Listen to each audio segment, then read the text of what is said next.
Welcome to How Happiness Thinks, our 6-week journey investing in our happiness. This week we are doing lesson 4, which is titled The Joy of Struggle. And what we are going to attempt to do today is we are going to attempt to exploit our shortcomings as sources of happiness. In other words, there's an assumption built in there, which I'm sure you picked up on, that by default, our shortcomings seem not to be a source of happiness. And we are going to try and exploit that and change our perspective on it, shift our paradigm, be able to view it as an actual source of happiness and not as a source of stress or of frustration.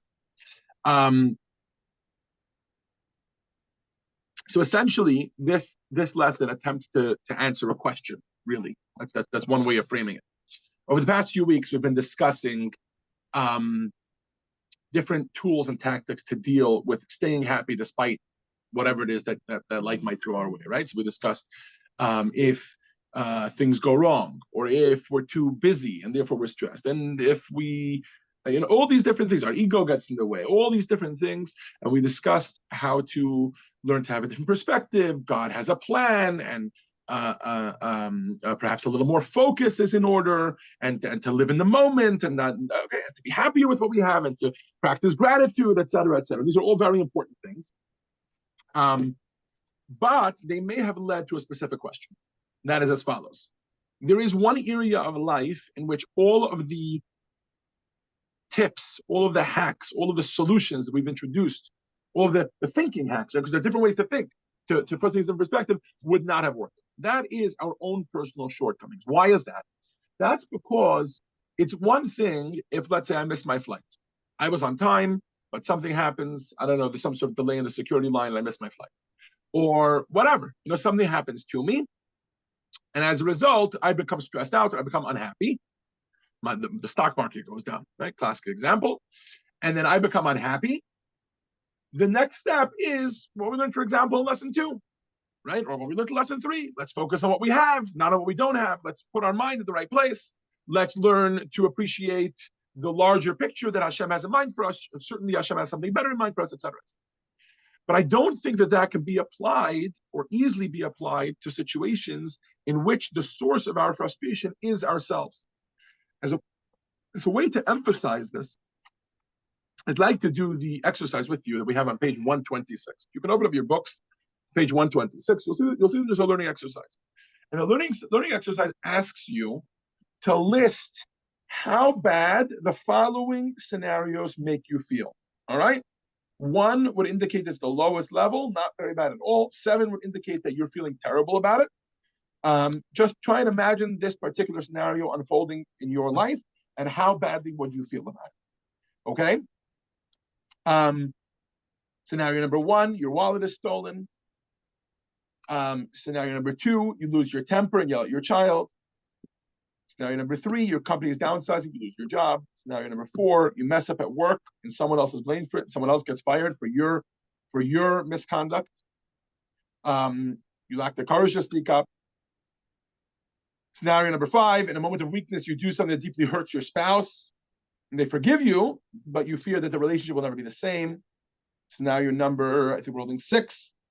A friend in need asks you for financial assistance, and you can help them, but you plead poverty and you turn them down.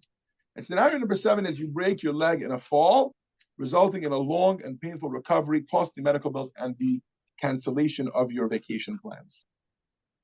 I think that if you're answering honestly, from 1 to 7, scale of 1 to 7, along these 7 different scenarios and how badly they make you feel, something will start to jump out at you. You will notice that, sure, if your wallet is stolen and now you need to file a police report and you need to get a new driver's license and you need to cancel your credit cards, etc., you might feel very bad. Maybe it's not even a 1, maybe it's a 2 or a 3, etc. But there's a good chance that on the list of these things, of which things and how bad they make you feel, this is not going to score a 6 or a 7. Neither will slipping and tripping and breaking your leg, resulting in all the different things we spoke about. Again, they will all be causes of frustration. And some of them you'll be able to use the tips that we discussed in last week to help you through them. But very often, the biggest sources of stress in our own lives are our own shortcomings. And as a result, given, and this survey has been done, with live groups, many groups. And the results consistently show that when someone loses their patience with their spouse or screams at their children in a fit of anger and brings them to tears, etc., in other words, when it's directly my fault, I'm the one who made that decision, that's when people feel the worst. And by the way, when I say people feel the worst, I include you guys. I include any students who have been to the past few lessons. This would still make you feel the worst. Why? Because let's take, for example, Hashgacha Pratis, which is the patience lesson that we learned in lesson 2, about how even when something goes wrong, you should appreciate that it all comes from God, and God might have a plan for it, and you might not appreciate it, but there's something good there, etc. Right? That might work for missing a flight. That might work for losing a wallet. That might work for breaking a leg. But it's very hard to apply that to losing your patience with your spouse or screaming at your children. Why? Because it's true that God controls the whole world, but he carves out a space, particularly when it comes to decisions between moral and immoral, good and bad, for freedom of choice. And those are the areas in our lives in which we make decisions. Talmud famously tells us, "Akol bidei shamayim," everything is in the hands of heaven, chutz miyirat shamayim. Aside from fear of heaven, which means fear of heaven is code, but without getting into all details over there, but fear of heaven is code for any decisions you make between good and bad. So if you choose to scream at your spouse, it's not really possible, unless you're really living in delusion, to blame God for it and say, oh, you know what? God made me lose my temper at my spouse, and therefore there must be something good in it. And that's why very often these are the things that make us feel very, very, very stressed out and unhappy. By the way, this particular nuanced view that we've just introduced, which is the difference between something that you're the cause of or something that happened to you from God or from circumstances, etc., which now you have to wrestle with how to deal with that. This nuanced difference plagues, I would say, religious people more than non-religious people. Has anybody ever heard of a little thing called Jewish guilt? What is Jewish guilt? Jewish guilt is because Judaism has so many options throughout the day for you to feel bad about. So therefore, whether Judaism encourages it or not, people tend to feel guilty. Did I put on tefillin today or I didn't put on tefillin today? If you really care about putting on tefillin, then when you don't do it, you feel guilty about not doing it. And you cannot blame God for it, because that's one of the places you have the realm of freedom of choice. If you drove down you were getting onto the freeway and you saw somebody, and for some reason their sign caught your eye, and I'm homeless and my child and my this, my that, the whole thing, and you didn't give them money, you might feel guilty about not giving it. And again, you cannot blame God for not giving it, right? If someone in the community asks you for help and you could help them, but you choose not to, right? Despite the fact that maybe Judaism would tell you not to feel guilty, we cannot help but not feel it. Why? Because in all of these religious situations, we often have the source of our stress is actually much deeper than the source of stress is about things that happen, the circumstantial things that happen to us. If you take a look, let me bring this up on the screen. You can follow with me on the screen, or you can follow in the book on page 127, figure 4.1. You'll notice that what we're discussing today are the sources of spiritual stress. And those come as a result of our character flaws. I'm so frustrated. Why can't I seem to contain myself when someone does something to me? I always get angry, etc. Right? Or I'm impatient, or whatever character flaws it is that we have. Negative thoughts. This is another big source of spiritual stress, right? I didn't steal, but why did it even occur to me to steal? I didn't act on it, but why did I get jealous about someone else experiences something positive in their life, something good in their life? And my initial reaction is jealousy. I don't do anything, I don't act on it, but the negative thoughts in my head, right? And often these types of failures to meet the goals that we set for ourselves, of where we should be in terms of morality, very often those missed opportunities cause us tremendous stress. And they cause us a deeper level of stress than when, I miss my flight, or I break my leg, or I lose a wallet. Why? Because those are things we can say, listen, it's not me. It's happened from God. God caused this circumstance to happen to me, and then religion can help us get over it. But all these other things like missed opportunities or failures to meet self-improvement goals, et cetera, those are much harder for us to get on board.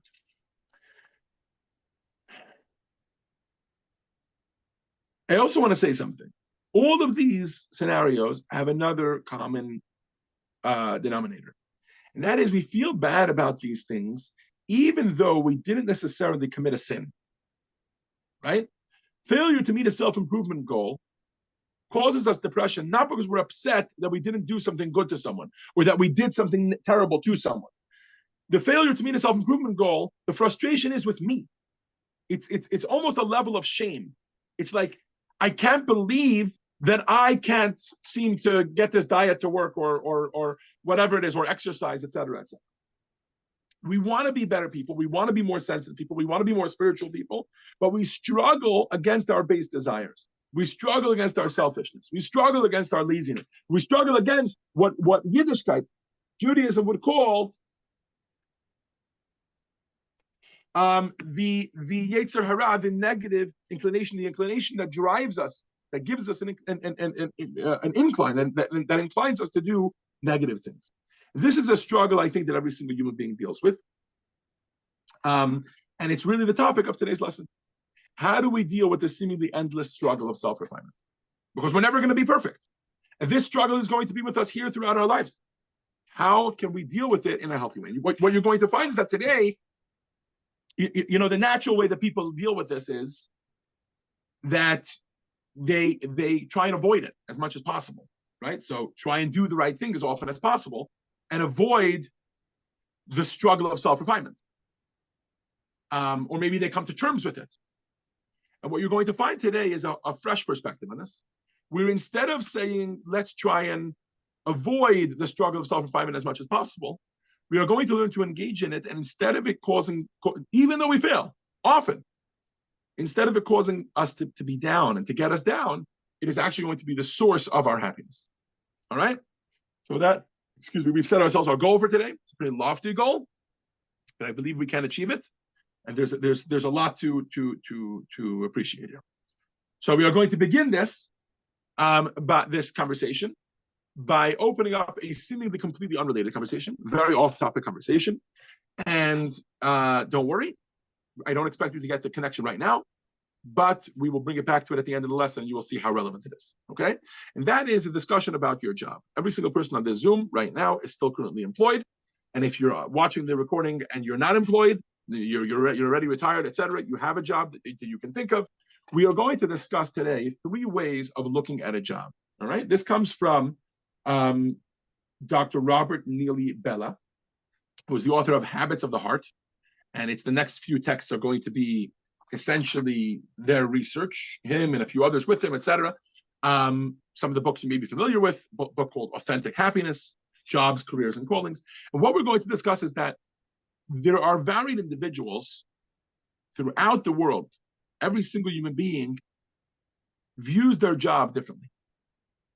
Some people view it as a job, some people view it as a career, and some people view it as a calling. So let's set the stage here. Dave, if I can ask you to get us started. We're on page 128 with text 1, when you're ready. There are several different notions of work and how it bears on who we are. In the sense of a job, work is a way of making money and making a living. In the sense of a career, work trances one's progress through life by achievement and advancement in an occupation. In the strongest sense of a calling, work constitutes a practical ideal of activity and character that makes a person's work morally inseparable from his or her life. It subsumes the self into a community of disciplined practice and sound judgment, whose activity has meaning and value in itself, not just in the output or profit that results from it. So this text, thank you, Dave, for reading it for us, comes from a popular and controversial book that I mentioned earlier. It's called Habits of the Heart. But Bella's idea of classifying a person's relationship with their livelihood, with their work, as belonging to one of 3 categories: job, career, or calling, has been expounded in many, many articles and many, many books. Okay, in one study, which was led by 4 very famous psychologists, you'll see their names listed below. Obviously, there's Amy. I'm not going to attempt to pronounce her last name, but also Clark McCauley, Paul Rosen, and Barry Schwartz were involved in this study. Participants were asked to read 3 paragraphs, and that's what we're going to read now. Phil, I'm going to ask you to read them for us, please. And they're introduced to 3 characters. The characters are called Mr. A, Mr. B, Mr. C. If you prefer, you can call them Mrs. A, Mrs. B, Mrs. C, because there isn't really a difference. And they were asked to indicate how closely each description matched their own attitude to their job. And you'll notice that 2A is job, 2B is career, and 2C is calling. Go ahead, Phil, when you're ready. Mr. A works primarily to earn enough money to support his life outside of his job. Mr. A's job is basically a necessity of life, a lot like breathing or sleeping. He often wishes the time would pass more quickly at work. He greatly anticipates weekends and vacations. If Mr. A lived his life over again, he probably would not go into the same line of work. He would not encourage his friends and children to enter his line of work. Mr. A is very eager to retire. Career, All right. Mr. B. Now let's do text 2B, which is Mr. B, who views his work as a career. Mr. B basically enjoys his work, but does not expect to be in his current job 5 years from now. Instead, he plans to move on to a better, higher level job. He has several goals for his future pertaining to the positions he would eventually like to hold. Sometimes his work seems a waste of time, but he knows that he must do sufficiently well in his current position in order to move on. Mr. B can't wait to get a promotion. Okay, and then finally we have text 2C, which is Mr. C, who views his job as a calling. Mr. C's work is one of the most important parts of his life. It is one of the first things he tells people about himself. Mr. C feels good about his work because he loves it, because he thinks it makes the world a better place. He would encourage his friends and children to enter his line of work. Mr. C would be pretty upset if he were forced to stop working, and he is not particularly looking forward to retirement. Okay, now the study where each of the individuals was asked to examine these three and to see which one they felt mostly reflected their attitudes, the study found two very interesting findings. I think the first one is pretty obvious. At least if you can read it for us, please text 2D. What was the first one? That basically people who viewed their job as a calling had greater overall happiness. Go ahead. Okay, we suggested that callings would generally be associated with greater life, health, and job satisfaction, and with better health. Results were consistently in this direction, with job respondents scoring lowest and calling respondents scoring higher on all four of these measures. Okay, to me that's not too great of a surprise. Hopefully, it's not too much of a surprise to any of you. But here's text 3, which of these I'll ask you to read as well, is the second finding. And the second finding is very interesting. Why? Because the researchers expected that that there would be certain jobs that would be more likely to be viewed as a calling, and certain jobs to be much more viewed as a job. So, for example, sanitation workers would most likely be viewed much more as a job, right? The baggers at the grocery would probably be most likely to view their jobs as a job, their work as a job. Whereas maybe somebody who's like a doctor or a religious leader or I don't know, or even a lawyer to one degree or another, right? They might view their jobs much more as, oh, I'm making the world a better place. It's a calling, etc. And at least to some degree, that's where the numbers would skew.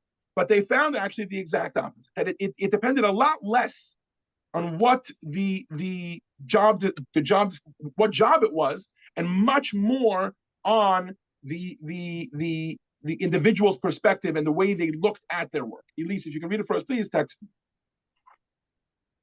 Three? Yes. Three. Okay, traditionally callings were reserved to a very prestigious and verified work: priests, Supreme Court justices, physicians, and scientists.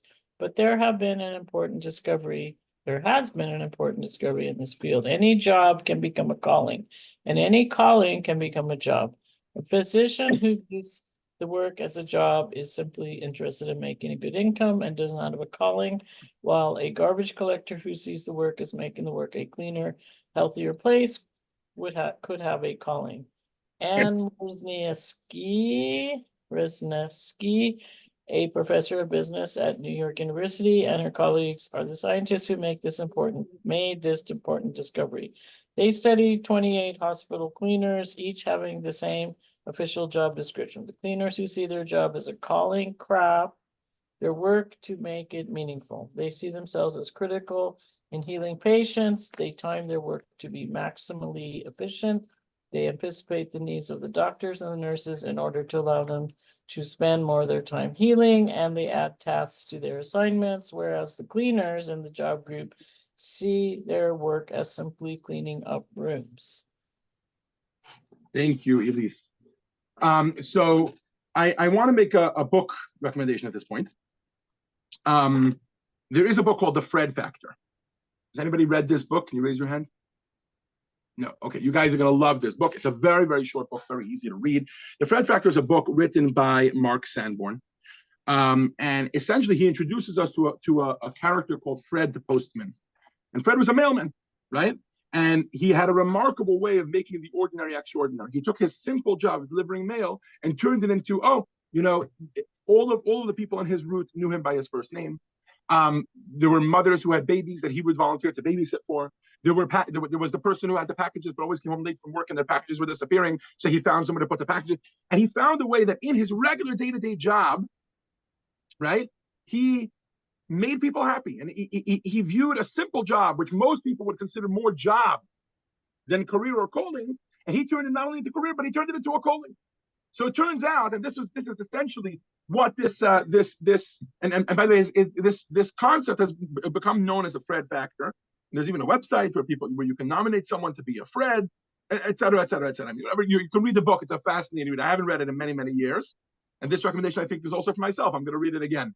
I have it at home. Yes, Phil, go ahead. Just quick comment, because it's exactly on point. There's a film, I don't know, I doubt anybody's seen it, but it's called Perfect Days. Very highly acclaimed film, and it's about a man who cleans toilets in Tokyo, right? Public toilets. And it's inspiring, and he gets, satisfaction and has a beautiful life, including what he does, to earn money. So I think that's a great example of this. Absolutely, because yeah. it's what the reason these are such great examples. This is not to say that people who are doctors or rabbis aren't treating their jobs as a calling. They might be, but it's less surprising when what is more surprising is that there are rabbis and there are doctors out there that don't view their jobs as a calling. They view their jobs just as a way to make money. And what's more surprising is that there are people who have very job-like jobs, right? Job-like forms of work and forms of earning a livelihood, such as a postman or a toilet cleaner, and they turn it into a life's calling, etc. And the reason we're introducing this scale here of how we view a job is because we'd like to try and take this and apply this not just to our life. I'm sorry, not just to our job, but to other areas of our life as well. And that's what we're being called to do on page 132. This is an exercise I'd like to encourage you to do. As always, I can't really make you do it, right? We're not going to ask you, of course, to share your results, but essentially we're asking you to examine all the different areas of your life and to ask yourself, how do you view that area of your life? So the first one is the obvious one, employment, right? So you're 9 to 5. Is that a job, a career, or a calling? And I'm sure most of you have been thinking about this as we've been talking. But now try and apply it to other areas of your life. For example, spending time with my family, right, with my kids, and be honest with yourself. Obviously, we all want it to be a calling, but maybe to you it's a career, or maybe it's a job. Maybe it's just a stepping stone towards something else. The same thing with marriage. The same thing with volunteering for work and charity. The same thing with struggling with my character flaws and personal shortcomings, community involvement, and religious observance. Okay. The reason we're going to come back to this later is because I think what we're really talking about is struggling with my character flaws and personal shortcomings. The real question is, how do we deal with that? Okay. And there's really 3 ways to look at that category. You can look at it as a job. By a job, we mean something we need to tolerate in order to get where we want to get to. So for example, I have a shortcoming that maybe I'm impatient, right? And I need to put up with that in order to be a good parent, in order to be a good spouse. I need to put up with the fact that I'm not patient enough. Or do we view it as a career? In other words, it's an opportunity. It's an opportunity for growth.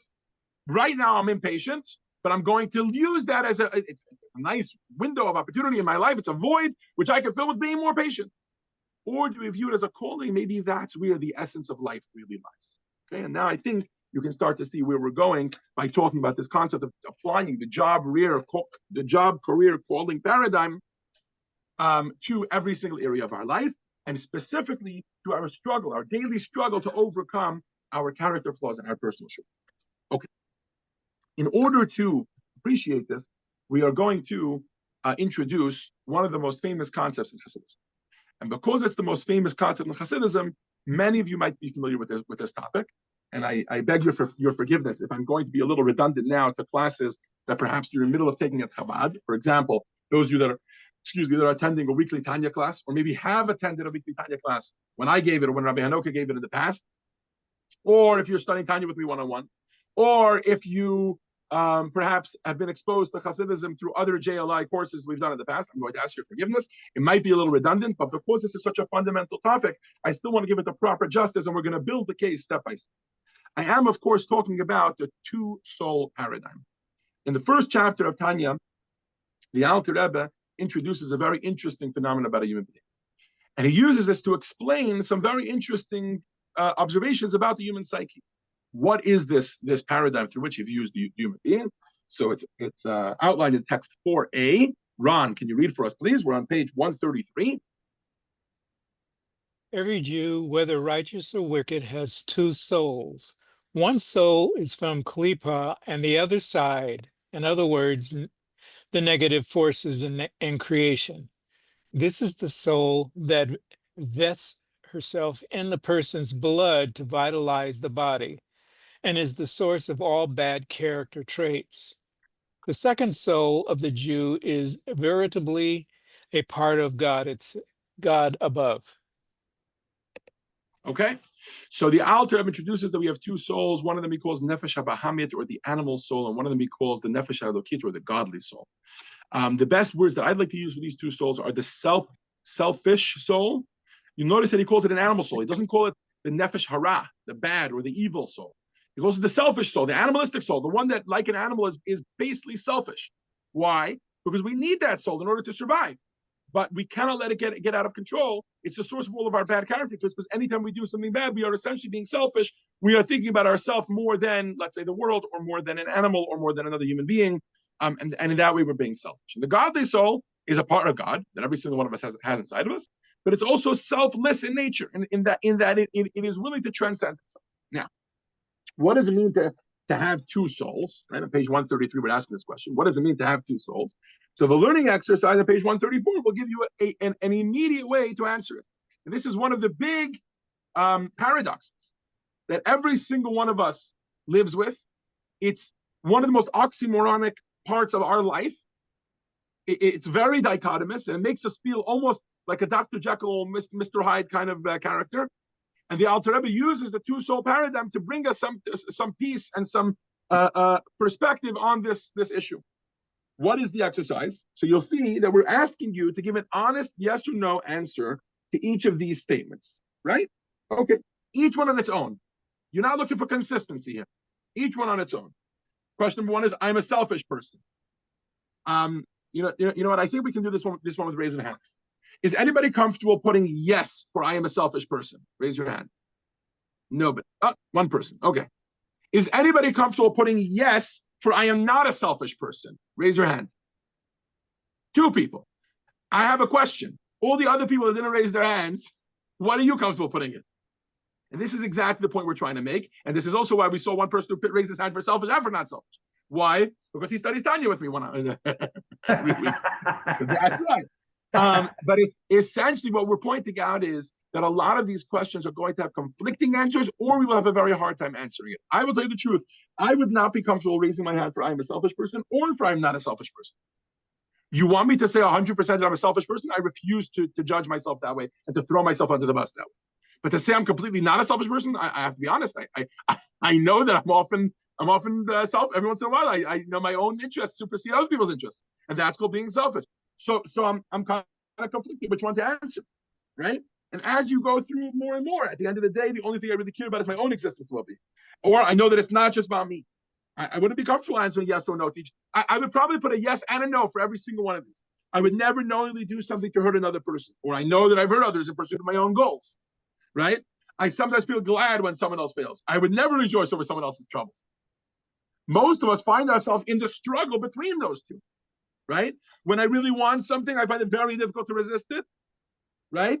Even when I know that it's harmful for my moral and spiritual well-being, or I'm very careful to weigh the short-term gains against the long-term harm that they might bring, right? Another way of saying that is, I ace every single diet. Anybody feel comfortable check marking that one? Yes, I ace every single diet. What about the other way? I fail every single diet. Is anybody comfortable check marking that? No. Where we find ourselves is usually in the struggle between the two. And that's why we find it so difficult to answer yes or no. We often give conflicting answers to these questions. This is the way the Alter Rebbe, Rabbi Shneur Zalman of Liadi, the founder of Chabad Hasidism, introduces the two-soul paradigm. The way he describes it, Dave, you can read it for us, please, text 4b. He has this parable that he gives.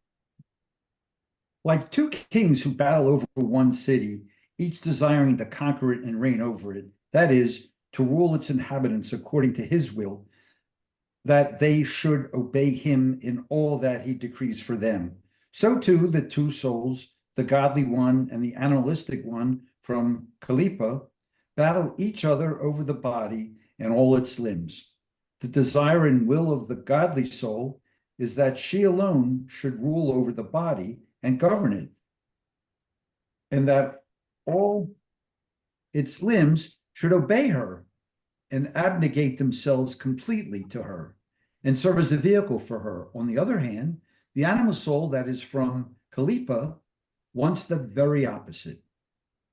It desires this, however, for the person's own good, that he should overpower her and defeat her.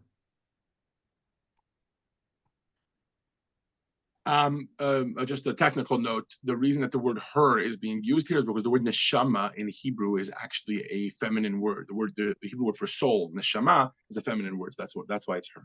But essentially what we have here is a battle between two forces. Inside every single Jew, there are two souls. There's an animal soul and a godly soul, and they are battling against each other. Okay. As the Alter Rebbe continues through Tanya, he introduces three categories. This is directly based on classic Jewish, even though this is Hasidism 101, what we're discussing right now, but it's directly based on classical Jewish texts, such as in the Talmud, where these three categories are introduced: the tzaddik, the Beinoni, and the Rosh. For the purposes of our conversation, we are going to focus on the top two categories, and that is the tzaddik. Okay, the tzaddik is the righteous individual, someone who's perfectly righteous and completely transformed their animal soul. Over the course of their life, they managed to destroy their animal soul. Destroy is the wrong word. They managed to transform it to such an extreme degree that they no longer even have temptations or desires to do negative. Okay. Then the Alter Rebbe introduces the Beinoni. Who's the Beinoni? The Beinoni is the intermediate person, right? Their inner life is a perpetual struggle. They are constantly struggling, right? Now, my question for you is, on page 136, is I want you to try and think of someone in your life that you know that is a tzaddik. All right? And you'll notice that there's only three options that are being given to you. You might know zero tzaddikim, no one that you know that's a tzaddik. You might know one or two or more. They're not really giving you 50 or 80. That would just be simply misunderstanding the word tzaddik. So at the risk of being a little exhaustive, let me recap it, summarize it once again. A tzaddik is someone, not just that doesn't do something terrible. We can all think of people that don't do bad things, right? At least 90% of the time, maybe even 100% of the time, right? Maybe you know someone who really, but even someone who does good all the time, speaks good all the time, and even only thinks good thoughts, if they have a temptation, even if they right away knock it off, they consider the option, let's say, of lying when they're talking to you. They consider the option of stealing. They consider the option of thinking about something negative. Immediately that puts them in the category of Beinoni. Never mind if they speak negatively, even if they don't act on it, right? If they have those types of considerations, that makes them a Beinoni and not a tzaddik. Now I want you to reconsider. Raise your hand if you can think of anyone in your life, anyone that you've heard of, anyone that you've encountered, that you can think of as a tzaddik. Anybody? Yes, Dave, go ahead. I had a chance to work with him, meet the Dalai Lama, and it wasn't a long discussion. We were in Nepal, and to me, the discussion was about as close as I could see. Other than that, nobody, but it was just an incredible interaction and exchange. Okay. That's amazing. I've never had a chance to meet the Dalai Lama. Olivia Schwartz yesterday was saying she met him 3 times. But I want to just point out something. And even though you had an incredible conversation with him, obviously you only spent a brief few moments with him. You don't know what he does the rest of the time, number one. Number two, and more importantly, And I don't know that he would be judged for this. Even if he only does good and speaks good, we're talking here now about what he considers in his heart. And it would actually be virtuous to say that maybe he has a temptation to do something wrong and he overcomes it. But to say that he never had a temptation to do something wrong, that would be a very, very extreme. And we don't know that. Oh, yeah. It may or may not be true. Yes, go ahead, Elise. I read something and he said, I couldn't believe it in the article. He said, well, when I get upset with people and blah, blah, blah. And I'm like, oh, you're human. You get upset with no, people. and I actually think it's extremely virtuous of him to admit that. And then he said, I do such and such or whatever. He's saying, I get upset at people internally, but I don't let that affect the way I think about them or the way I speak to them or the way I act with them. Yeah. And that's why I think maybe the Rebbe was the Rebbe a Tzaddik.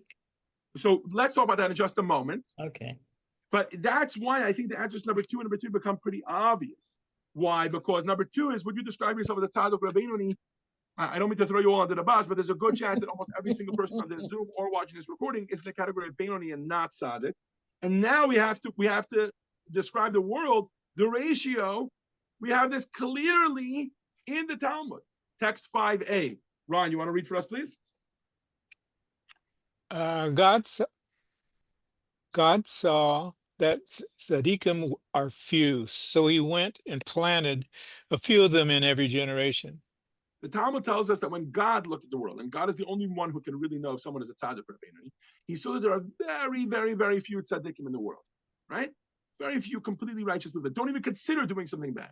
So what did he do? He spread them throughout the generations. Like that there's 1 or 2, maybe 3. In every single generation, there's only a handful of tzaddik, right? And so where does that leave the rest of us? Finish off, Ron, and then you're done. Text 5b. The Benoni is the measure of every person, and for which every person should strive. For every person can be a Benoni at every time and in every moment. Could I ask a question? Absolutely. Was Moses a tzaddik?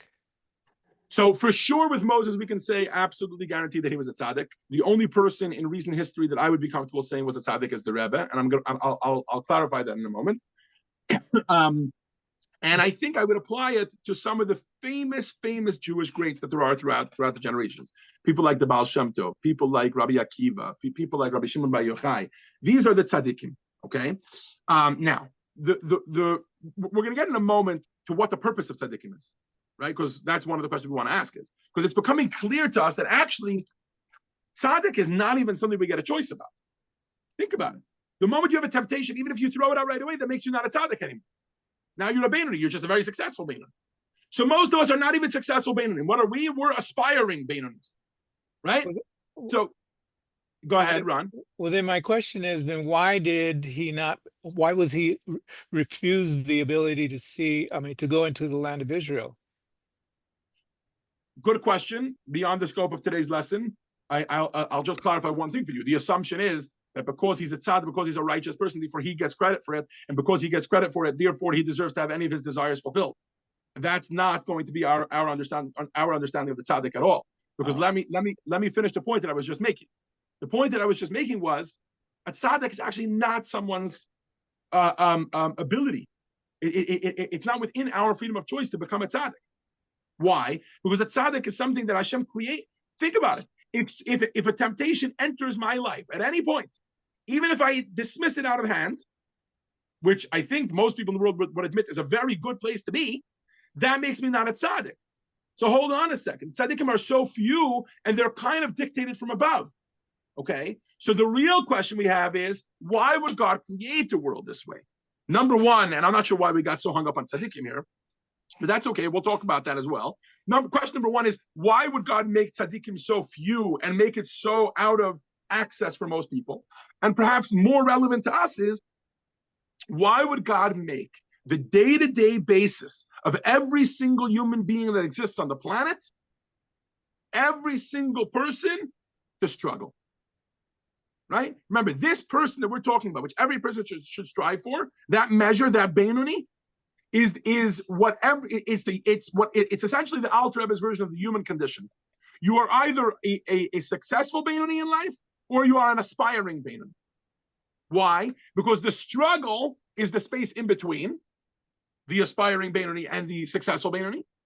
And that's where most people's lives are. In other words, it's almost as if God has destined every single human being on the planet to struggle. And I think now you can see how this conversation is going to be relevant to our opening question of today's lesson, which is finding joy in the struggle, right? Why? Because we clearly don't appreciate, if we're still asking, why would God create struggle? Then we clearly don't appreciate struggle for what it's really worth. And that's our next order of business. Yes, Dave, go ahead. How does that relate to the concept of the Lamed Vavnik?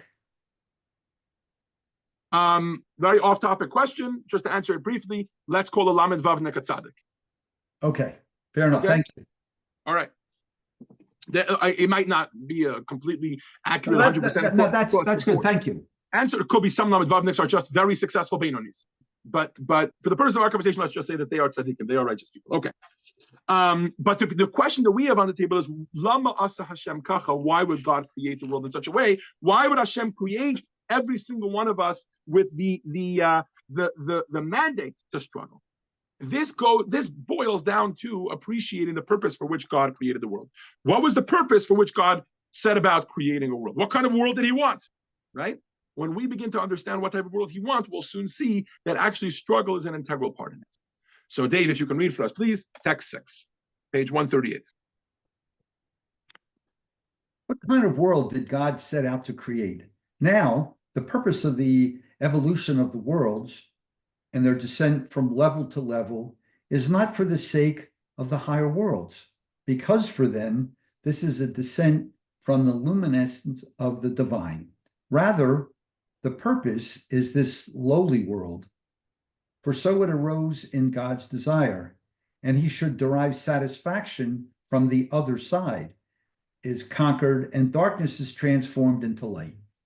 Thank you, Dave. This is the Alter Rebbe's version of the purpose of the creation of the world. If it sounds a little Kabbalistic to you, that's because it is. Now, most of you on here are perhaps not Kabbalah experts, but you at least know enough Kabbalah to understand this paragraph, so let me give it to you pretty squarely. The teachings of Kabbalah describe the creation of they describe creation as a series of worlds. Many of you know I don't like the word world, even though that's the Hebrew word that's used. I prefer the word dimension, because the word world makes it sound like these different planets or something. It's really different versions of this world that we exist in. There are different planes, different dimensions, different spiritual planes that precede this world. In Hebrew, they are known as Atzilut, Bria, Yetzira, and Asiya. Not something that's very important to know, but the Tanya points out something very interesting. He says, you would think that if you look at these four worlds, look at these four dimensions, you say, okay, which one is the loftiest? Which one is the most spiritual? That must be the one for which the world was created. Says the Tanya, hold on a second. You're looking at it, even though it's counterintuitive, you're looking at it backwards. Think about where creation ended, right? It started with a lofty world, and then slowly got more and more physical and material, until we ended up with the world of matter and human beings that we have here. The world where we get to choose between good and bad. Yes, bad. So says the Alter Rebbe, it must be that the purpose of the creation of the world was actually this lowliest world in which we were created. Why? What's the key component that we have that in previous iterations of the world or in previous dimensions they didn't have? The key component is freedom of choice. Now, in order for freedom of choice to exist, bad needs to exist. Evil needs to exist. Or another word, another synonym for bad or evil is something that's against God's desire needs to exist.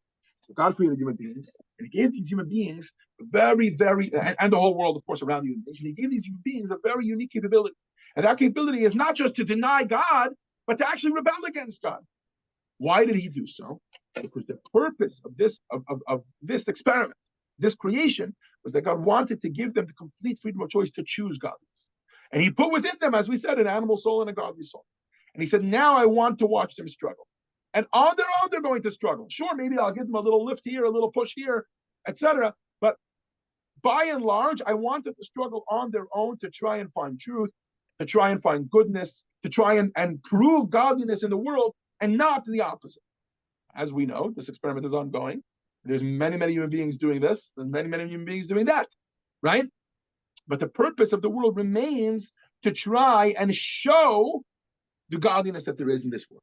Now, in order for that transformation to happen, for us to be able to show godliness in the world, there's another crucial being that needs to be created, That is imperfection. That is struggle. All right? So this is going to really bring us back to our conversation about our imperfections. Why? Because if the purpose of creation is for most of us to be a Benoni, not a tzaddik, right? Why? Because only an imperfect and conflicted being can fulfill the purpose for which God created the world. Because otherwise, you're not really choosing God. You're just by default being godly. So then now we can begin to appreciate that every time we struggle, actually we are fulfilling the purpose for creation. And I want to talk now, even though it's a little parenthetical, a little bit about the tzaddik. The reason I'm going to do so is because you guys, everybody seemed a little bit, intrigued by the tzaddik.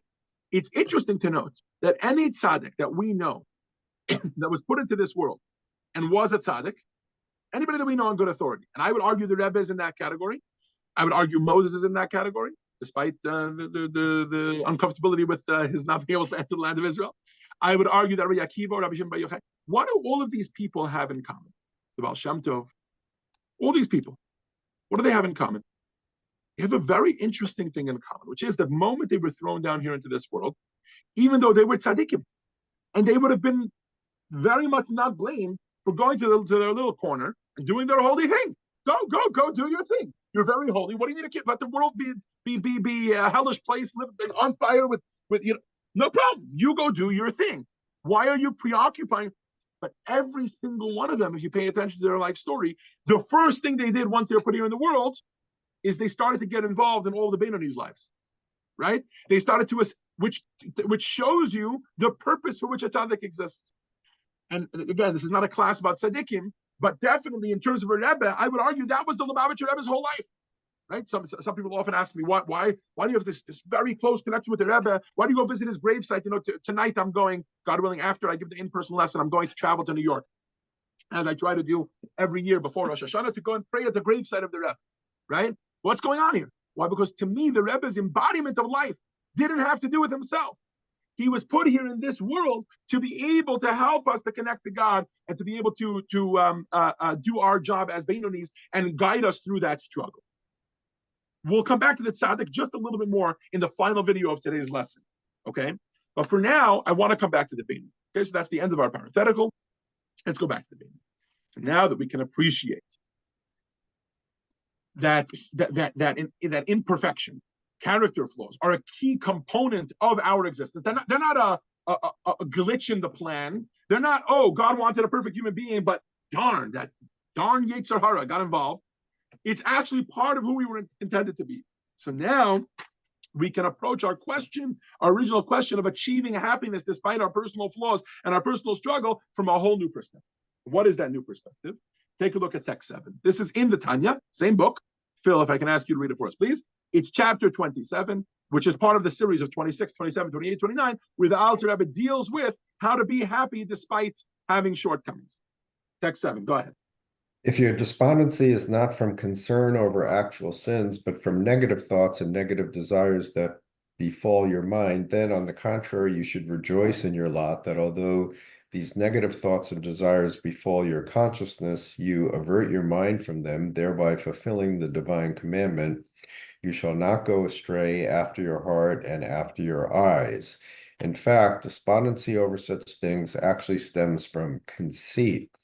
Comes from the fact that a person does not know his place and therefore feels bad that he is not on the level of a tzaddik who is not plagued by such thoughts of folly. But if he knows his place, that he is very far from the level of a tzaddik and that he should aspire to be a Benoni, then indeed this is the character of the Benonim and their task in life, to subjugate the negative impulse and thought rising from the heart to the mind.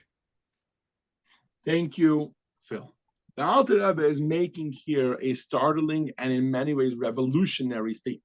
What is he saying? He's saying that any unhappiness which comes from deficiencies in your character, again, he starts by saying, not from an actual sin. If you did something bad, there is a space for feeling guilty about that and using that as a catalyst for growth. But let's not talk about that, because he deals with that elsewhere in the chapter. But if you're talking about just, oh, I am no good because I have these tendencies, he says, think about what you're doing. Instead of realizing that every single character flaw is given to you, every single temptation is given to you, in order for you to work on it, in order for that to be your unique human quality, so that now you can bring godliness, you can prove godliness in this world. Instead, you're letting that get to you, and you're letting that be the source of your despondency. You're letting that be the source of your depression. In fact, it shouldn't be the source of your depression. It should actually be the source of your joy. The source of your joy. What's so great about being a struggler? What's so great about being somebody that a Benoni, who every single day wakes up, and again, it's good morning Vietnam, as my father-in-law likes to put it, right? Why is that? There is a source of joy because, I don't know how many of you remember this. Earlier in lesson 1, we quoted the teachings of the Zohar, right? The Kabbalistic teachings. And based on that, the Baal Shem Tov, how our lives impact the state of the cosmos. Remember? God is like our shadow. If we are happy, God sends down happy energy, etc., right? So now the same applies to our struggles with our own negative traits. As the Alter Rebbe continues, keep going, Phil. Text 8.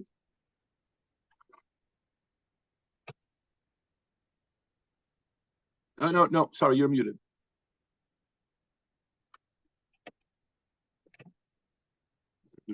With each and every act of rejection by which a person thrusts away the negative impulse from his mind, the other side down below in this world is conquered. And because a stimulus from below causes a stimulus from above, the cosmic other side above is suppressed as a result. Thus, the Zohar extols the great pleasure that God derives when the other side is conquered here below. For then the glory of God is exalted above all, more than with any other source of praise, and this elevation is greater than any other. Therefore, a person should not feel dejected, nor should his heart be terribly distressed, even if he is engaged in this conflict all his life. For perhaps it is for this that he was created, and this is his task, to constantly conquer the other side. Thank you, Phil. You know, there's a parable that's often shared in Hasidic circles in order to illustrate this point. They tell the story of a farmer who had 2 large pots, and each hung on one end of a pole, right, like a water carrier. And as he would walk from the river to his home, he would carry water. One of the pots had a crack in it, right, and the other was a perfect pot. And the unblemished pot always delivered a full portion of water at the end of the long walk from the stream to the farmer's house, and the one with the crack in it, by the time he got to his house, was only half full, right? And the perfect pot was very proud of his accomplishments. Look at me, I'm always full. I do what I'm supposed to do. I'm supposed to carry water. I carry water from here to there, and I get it, and it's done, and it's perfect. And after 2 years of what it perceived to be bitter failure, the blemished pot, the pot with the crack in it, so goes the parable, turned to the farmer and he started to speak. And he said, I'm ashamed of myself. I want to apologize to you. For the past 2 years, you've been trying to carry water from the stream to my house. Every time you carry it, I do my best to try and keep myself full of water. But no matter what, that crack gets to me. And eventually water leaks out, and slowly every time you come, I'm leaking water out all over the place. So therefore, I'm making a request from you today. What is the request? The request is, today, do not fill me up with water. Take me, smash me on the ground. I'm ready to give up my entire existence because I clearly cannot fulfill my purpose in life. The farmer turned to the pot. He says to him, I hear what you're saying. I'm not going to answer you. Instead, I want you to pay attention to something you may never have noticed. As we return home today, I want you to notice that along the path that I take, which, you know, it's through the woods or whatever, through the field, as I go through the path, I take the same exact path every single day, and slowly the grass has been worn out, etc., right? And you can see the trail. You'll notice that on one side of the path, there are beautiful flowers that are growing all along the left side of the path. And on the right side of the path, it's all nothing. It's just dirt and weeds and whatever else, you know, is beaten up. Why is that? The beautiful flowers were always on your side because as we walked from the stream to my home every single day, water would slowly seep out, and it was causing this beautiful source of joy to me to grow. You think that crack in you is by mistake? I made that crack in you many years ago. Why? Because I wanted that as I walk home each day, I should have this tremendous pleasure from the flowers that I see as I walk home. And I think this serves to illustrate the complete shift in perspective that we can choose to have with regard to our character flaws. If we believe that they are some sort of glitch in the plan, somehow God really wants us to be perfect human beings, no matter how hard we try, we can't seem to be perfect human beings, then of course we view them as flaws, and therefore they get us down and we're depressed. And maybe even at its most extreme, in some people, it does lead to suicidal intentions. Crack me. Yeah, that's it. I'm done with it. Let my existence cease to exist because I'm clearly not fulfilling the purpose for which I was created. But if we can begin to appreciate that this struggle with our character flaws is actually part of the purpose of our creation, that is the beauty which God wants, right? Then actually our perspective changes entirely. At the risk of being a little exhaustive, let me share one more parable that Chassidus shares. This one is brought down in Tanya itself. They don't quote it here, but it's brought down in Tanya. Tanya describes, I'm sure many of you will relate with this because we live in California and we have the opportunity to taste Mexican cuisine. Even here at Chabad on Shabbos, we serve cholent, but then there's a hot sauce that some people like to put into their cholent, etc. Tanya explains that there's two different types of enjoyment. The way the human being was created was that there's two different types of enjoyment. One type of enjoyment is sweet. Everybody likes a good sweet, right? You like a nice sweet something, right? A good piece of chocolate, a good piece of candy, right? Whatever your particular favorite one is. Wow, it's delicious, right? This is so sweet, so delicious, etc. But then there's another enjoyment that we have. Sometimes the enjoyment that we have is from spicy food. What is the type of enjoyment from spicy food? Is it painful? It is a little painful to us. So why do we enjoy it? We enjoy it because it brings about a certain difference, a certain nuance, like a certain, whoa, this is much more exciting than the sweet. If life could be sweet all the time, would you choose for life to be sweet? The answer is that Hashem, he values both. And in fact, he values the spicy more than he values the sweet. The tzaddik is like the sweets. But if Hashem only had sweets, he wouldn't enjoy it. The biggest proof of that is that he created us. He created us with our character flaws because he wanted that spicy pleasure as well that comes from someone with character flaws who overcomes his character flaws. There's a lot more interest there. There's a lot more intrigue there, if you will. So once we gain a proper understanding of what we really are, and once we appreciate that our imperfections and our conflicts are not failings, but they are the very tools of life, that's when we can begin to change our reaction to those perspectives. Now that we've changed the way we think, we can actually think how happiness thinks. We can actually begin to look at these imperfections as a source of joy. To illustrate this point, please turn your attention to the video screen.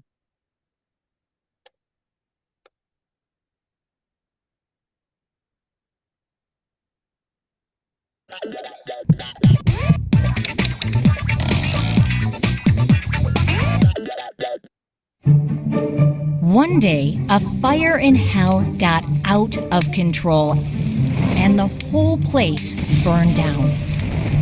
It was bound to happen sooner or later, with those infernal fires burning night and day.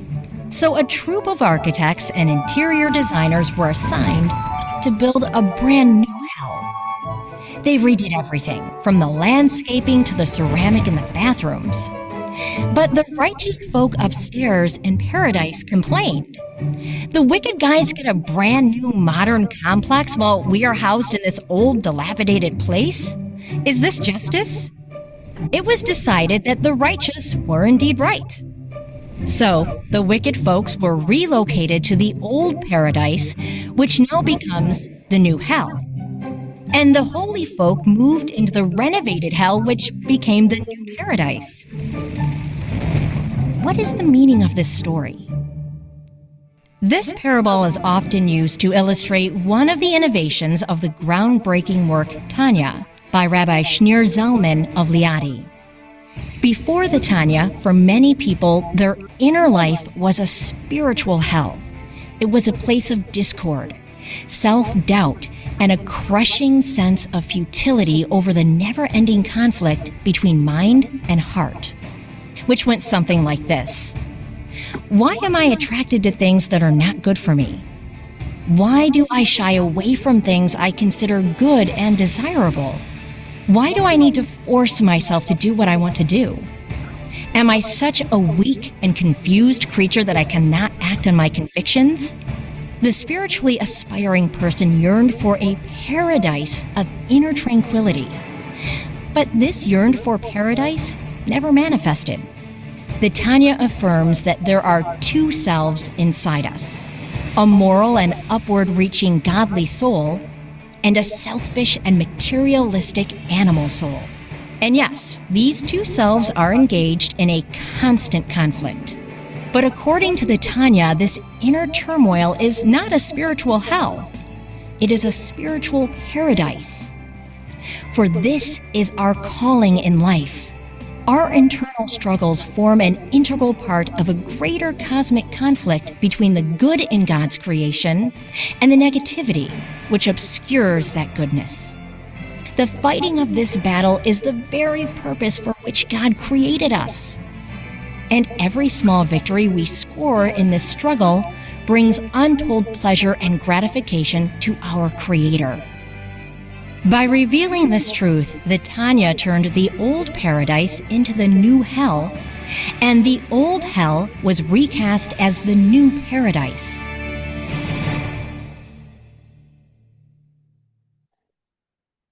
And this is the point of today's lesson, that we have to begin to view our pekele. That's a Yiddish word that means like my package, my bundle of life, the struggles that I go through and the character flaws that I have. We have to view them not as our greatest struggle and our greatest source of unhappiness, but our greatest source of happiness, because that's what we're supposed to be dealing with. Human beings have a talent for finding reasons to be unhappy.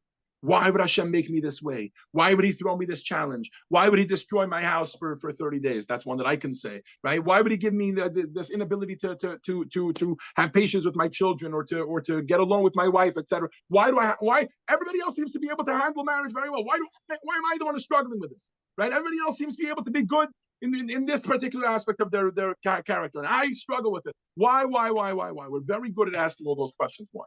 We're also very good at comparing ourselves, right? We look at other people and we say, why do I struggle, but they don't struggle?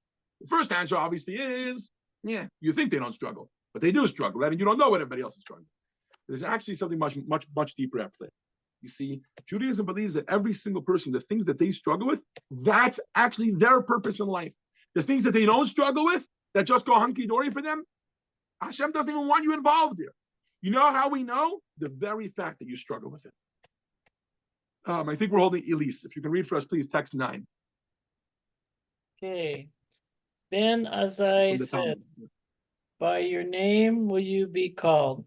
In your place you will be seated, and from what belongs to you, you will be given. No person can touch what is prepared for his fellow, and one kingdom does not impinge on another kingdom, even by one hair's breadth. If there is a portion in this world that you are supposed to achieve, then nobody else in the world will be able to achieve it. If there is a struggle, if there is a challenge that you're supposed to overcome, nobody else will be given that struggle and challenge. That's something that you're supposed to overcome, and somebody else is supposed to overcome their challenge. And everyone has, in Yiddish we call it their pekele. So why are we often dissatisfied with our lives? So let's read now a parable from the Hasidic master, not a Chabad Hasidic master, but another Hasidic master. His name is Rabbi Simcha Bunim. He's a Peshsichya. Elise, if you can keep going. I'm sorry, Ron, if you can do this for us, text 10. Every one of us has a bundle that contains everything we experience in the course of our lives. In the world to come, they will take all the bundles and mix them together. Every person will come, recognize his own or her own bundle, and want only it. This is a very interesting opportunity for an exercise. Why?